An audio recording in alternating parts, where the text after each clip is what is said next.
السلام علیکم رمضی صاحب۔ وعلیکم السلام۔ رمضی صاحب، میں نے آپ کا ایک ویڈیو کلپ دیکھا تھا جس میں آپ نے بتایا تھا کہ آپ نے اپنے بتائے تھے کہ انسان قرآن کو تدبر کا موضوع بنا لے، ایک عام بندے کا خدا سے رابطہ، یا اللہ کے دین کے لیے خدمت کے لیے نکل جائے، یا یہ فیصلہ کر لے کہ اس نے کسی سے انتقام نہیں لینا۔ تو آپ نے کہا تھا انتقام نہ لینے سے، کسی کی نیت پہ شک نہیں کرنا، اس کا بھی ایک صلہ ملتا ہے اور وہ انتہائی غیر معمولی ہوتا ہے۔ تو میرا سوال یہ ہے کہ وہ جو صلہ ہے وہ اس دنیا کا صلہ تو نہیں ہو سکتا جو اتنا غیر معمولی ہے، تو معاف کرنے کا صلہ، کیا اللہ اس بندے کو اپنی طرف کا رستہ دکھاتا ہے؟ معاف کرنے کا صلہ کئی پہلوؤں سے ملتا ہے۔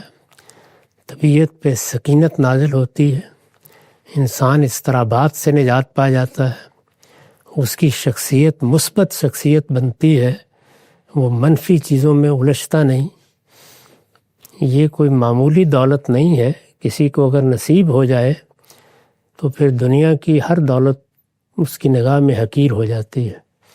آخرت میں اندازہ ہی نہیں کر سکتے آپ کہ اللہ تعالیٰ اپنے فردوس میں کیا کیا اہتمام اس کے لیے کرے گا، جب وہ خود یہ فرماتا ہے کہ جب تم معاف کر دیتے ہو تو تم نہیں جانتے کہ یہ کیا حکمت ہے جو اللہ کسی کو عطا کرتا ہے۔ اس حکمت کی تمنا کرنی چاہیے، اور یہی بہتر ہے، یہی اللہ کو پسند ہے۔ تاہم انسان چونکہ کمزور ہے تو اجازت دی ہے کہ تم برابر کا بدلہ لے سکتے ہو۔ جی واضح ہے۔ اچھا ہم سے اس میں ایک چیز کی وضاحت فرما دیں، یہ بس اوقات یہ کہتے ہیں اگر ہر آدمی یہی کام کرنے لگ جائے تو سوسائٹی کے اندر جو لوگ غلطیاں کرتے ہیں یا جرائم کرتے ہیں سب ان کو معاف کر دیں تو پھر ان کا حساب کتاب اور پھر نظم و نسق، ادارے، سوسائٹی، معاشرہ، یہ پھر آگے کیسے چلے گا؟ یہ شخصی اخلاقیات ہے۔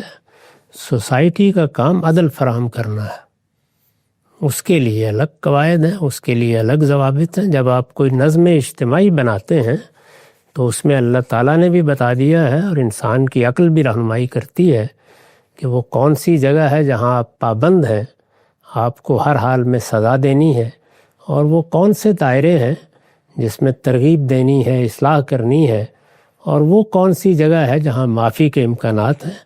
اس کو میری یا آپ کی ثوابدید پر نہیں چھوڑا گیا، اسے متعین کر دیا گیا ہے۔ جی بالکل واضح ہے۔